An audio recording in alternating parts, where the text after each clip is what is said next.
Oi para todos que estão assistindo essa videoaula.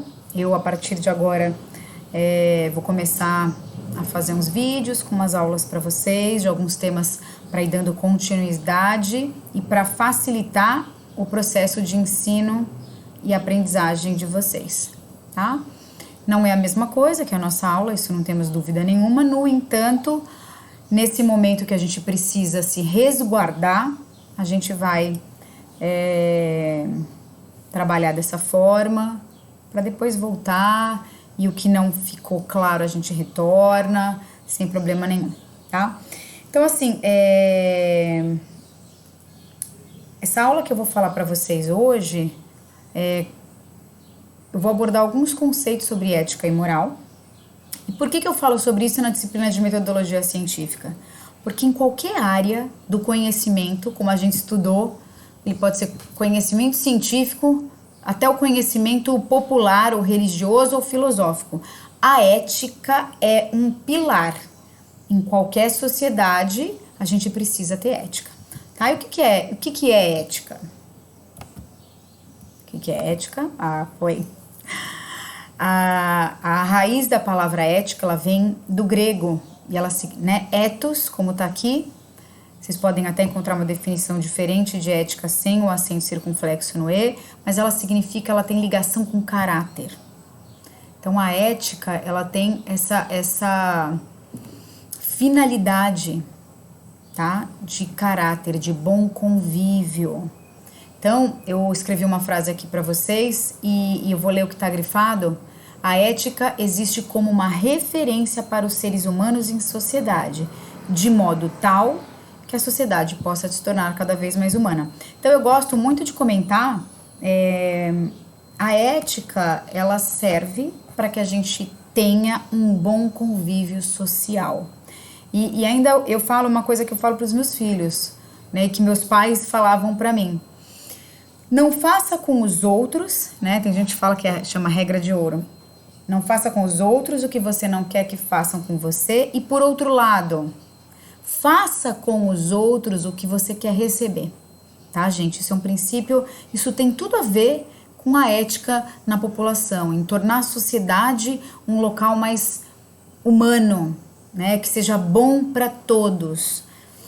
A gente vê vários exemplos todos os dias, tanto na televisão quanto nas ruas, na nossa vida, de ações, né, que mostram ética e ações que a gente fica pensando que são antiéticas. No trabalho que eu peço para vocês me entregarem para uma nota, eu até peço exemplos de ações antiéticas que vocês observam. Eu vou dar um exemplo aqui que ele é bobo, mas ele incomoda, ele fere a nossa ética. É a pessoa que fura a fila. Tô no mercado, tá uma fila quilométrica, aí você tá pensando com você, ai, que coisa chata. Faz parte da vida, tá chato pra mim, vai tá chato pro outro. Aí vem uma pessoa super engraçadinha e passa na minha frente, ou passa na frente de tantas pessoas. É uma coisa bem desagradável. Falta de ética, ele tá pensando o quê? Só nele, não tá pensando na comunidade que estamos todos passando.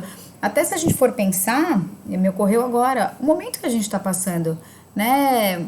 Tem muita gente que tá na sua casa porque tá pensando no outro também, não é só em mim. Não tô pensando só na minha saúde. Eu penso na minha saúde, mas eu penso na saúde daquele cara que mora ali que eu nem conheço ele, né? Eu acho que é uma forma da gente muito bonita da gente exemplificar ética nesse momento, tá? Então vamos lá. Eu coloquei um slide aqui com Aristóteles, que é... Porque a ética, gente, eu costumo perguntar para vocês em provas, né? E acho que é uma reflexão importante. A gente não vai ter prova virtual, fiquem tranquilos, mas assim, que é uma questão que cai em concurso também. Que campo de estudo, principalmente, a ética pertence? Vocês estudaram comigo? Principalmente ao tipo de conhecimento filosófico. Então, Aristóteles eu coloco aí, ele foi um filósofo importantíssimo, né, de muitos anos atrás. E eu até coloquei uma frase de um professor da atualidade, que é o Karnal, né, o Leandro Carnal, que é um historiador que eu admiro muito. e que ele também traz uma referência do que é ética na visão dele, eu achei muito interessante. E aí, quando a gente fala de ética, a gente também fala da moral. O que é a moral? Então, moral, eu gosto de trazer a raiz da palavra, ela é relativa a costumes, morales, do latim, tá? Então, assim, lendo aqui nosso segundo item do slide, é basicamente quando eu transformo a ética numa estrutura escrita e essas normas passam a ser aplicadas e usadas por todo cidadão. Então eu tenho uma reflexão, que é a ética, né? O que é certo, o que é errado dentro de uma sociedade. Aí a gente pode vir aquela pergunta de mim para mim mesma, Débora, a ética pode mudar de uma sociedade para outra? Tudo que vale aqui, vamos dizer aqui para nós no Brasil, também vale para outros países, para outras culturas? Não, então tem preceitos, alguns valores da ética, eles podem ser modificados entre diferentes locais. Mas o que a gente visa? Sempre a boa convivência, tá?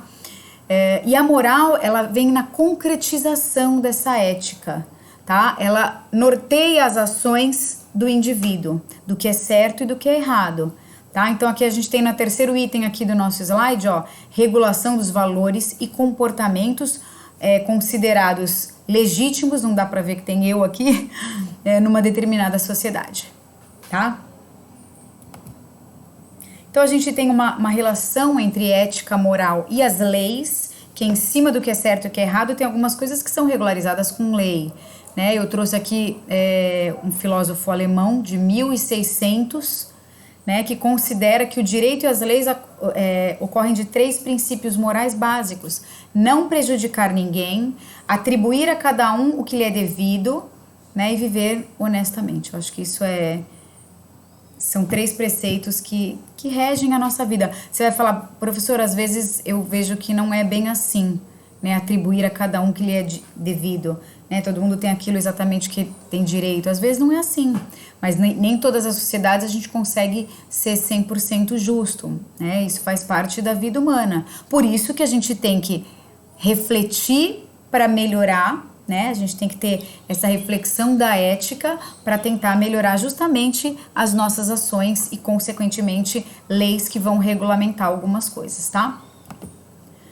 Eu gosto de trazer essa foto porque o preconceito, seja ele qual for, ele é um pensamento antiético, né? Ele pode ser de diferentes... Eu trouxe aqui 2 diferentes raças se dando um abraço, porque, né, qual é... O que tem de absurdo, né? As raças têm que ir, a gente convive, todo mundo é diferente, graças a Deus, eu sempre falo isso, que se fosse todo mundo igual, a vida ia ser muito mais chata, né? Então, assim, os preconceitos são pensamentos antiéticos de diversas naturezas, e a gente tem que refletir. E aí tem uma outra coisa que eu gosto de comentar, que é muito importante. A ética, ela vai mudando. Então, a gente tem uma alteração de valores éticos dentro da mesma sociedade durante os anos. Vamos exemplificar alguns direitos de classes, de minorias que vão conseguindo, né, através de éticas, de reflexões, vão conseguindo melhorar esses direitos durante o passar do tempo. Então, a ética, alguns valores da ética também vão sendo transformados, o que é maravilhoso, né? O ser humano, a sociedade, ela não é uma coisa estanque, né? Não é uma coisa assim parada. A gente vai se transformando, tá? Então, assim, tem vários exemplos de coisas que antigamente eram absurdas e hoje em dia, com muita reflexão, elas foram sendo mudadas, né? Direitos de... Eu gosto sempre de colocar os direitos das minorias, né, de orientações sexuais diferentes, que antigamente eram super julgadas, tinha muito preconceito. Hoje em dia essas classes estão tendo mais reconhecimento e seus direitos reconhecidos, né, o que é maravilhoso. Eu acho que graças a nós, né, a gente está tendo essa melhora. Aí a gente vem com uma pergunta: será que na pesquisa científica tem ações antiéticas? Eu até coloquei esse slide e eu fico triste quando eu vejo ele. A resposta é sim. Infelizmente, mesmo dentro da pesquisa, a ciência, que é uma coisa que a gente se fia, né, que a gente confia na ciência para muitas das nossas ações, regularizações do Covid, por exemplo, que é o momento que a gente está vivendo, a ciência é extremamente necessária, mas infelizmente mesmo dentro desse meio acadêmico que a gente chama, a gente vê algumas ações antiéticas. Então eu trouxe aqui para vocês as mais comuns, como plágio. Plágio é a cópia, é utilizar a ideia de alguém como se fosse sua. A fabricação ou falsificação de dados. Então, às vezes eu faço uma pesquisa que eu queria que fosse de uma maneira e não foi, e aí eu mudo os meus dados para dar aquilo que eu quero. Gente, é claro, isso não é maioria, mas isso acontece. E o que é interessante é que as pessoas que regulam a pesquisa científica, elas conseguem tentar mapear esse tipo de ações antiéticas dentro da pesquisa científica, mas elas ocorrem. Tá? E também essas duas primeiras que eu falei são as principais, mas também tem outras que é não publicar dados que você obteve para, né, se não foi interessante para você, você não publica aquilo, né? Procedimento falho na coleta de dados, autoria equivocada. Então tem algumas outras coisas que eu nem vou me ater a elas, mas que também podem ocorrer na prática científica. Então assim, vamos fazer um link com consciência crítica, ó, mesmo dentro da pesquisa científica, que é uma coisa que a gente confia para nossa vida. Nós na educação física, cara, a gente confia na ciência para, por exemplo, elaboração de protocolos, de treinamentos, né, de equipamento, de um monte de coisa a gente tem a ciência como base. Então, consciência crítica, mesmo eu vendo um trabalho científico, eu preciso não ver só um, às vezes eu vejo um, eu vejo dois, eu converso com alguém que entende, algum cientista, algum professor, né? Esse é o link com a consciência crítica. Então, vamos linkar ética, pesquisa científica, conhecimento científico e consciência crítica. Então, infelizmente, acontecem ações antiéticas na pesquisa. Então, quando eu gero um conhecimento científico, né, a pessoa que está lendo, você aluno, eu professora, né, também tenho que observar se aqueles artigos científicos são verdadeiros, né, ou se eles condizem com a realidade. Então eu observo observo dois, né, não acredito, e o link com consciência crítica, não acredito imediatamente naquilo que eu tô vendo. Tá? Isso também é muito importante para nossa formação. Assim, quando um pesquisador comete algum ato antiético e é descoberto, tem sanções que a gente chama, né, que são punições. Existem alguns exemplos e eu vou postar para vocês um texto no AVA contando um caso super conhecido no meio científico de uma ação antiética de alguns pesquisadores. Vocês têm que olhar lá, que é muito legal e tem a ver com a história do DNA, tá? Então eu não vou dar spoiler, como vocês falam, vocês vão ter que ver lá, um texto bem curtinho pra gente discutir depois, na aula presencial. E última coisa que eu vou falar na nossa aula de hoje, existem direitos das pessoas que participam das pesquisas. Então vou dar um exemplo. Alguém ligou para você, ou mandou um WhatsApp, ou mandou um e-mail, ou te encontrou na rua e falou: você poderia participar da minha pesquisa? Então o primeiro direito que as pessoas têm é de não querer. Então vocês vão passar isso na disciplina comigo. No segundo semestre a gente faz uma pesquisa. E vocês vão ver que tem gente que vai falar: não, obrigada, não vou participar. Ai, que pessoa... É o primeiro direito, não quero, não tenho direito. Segundo direito, tá bom, vou participar. O nome dessa pessoa nunca vai entrar. Então eu não sei se foi a Débora Dias Ferrareto Morarroco, que sou eu, que participou. Quando eu faço o estudo, eu vou virar um número numa planilha e é o direito de permanecer anônimo. E aqui, ó, o terceiro item aqui da nosso slide, meus dados são confidenciais. Eu não vou contar, eu vi um negócio da Débora, eu vou passar para...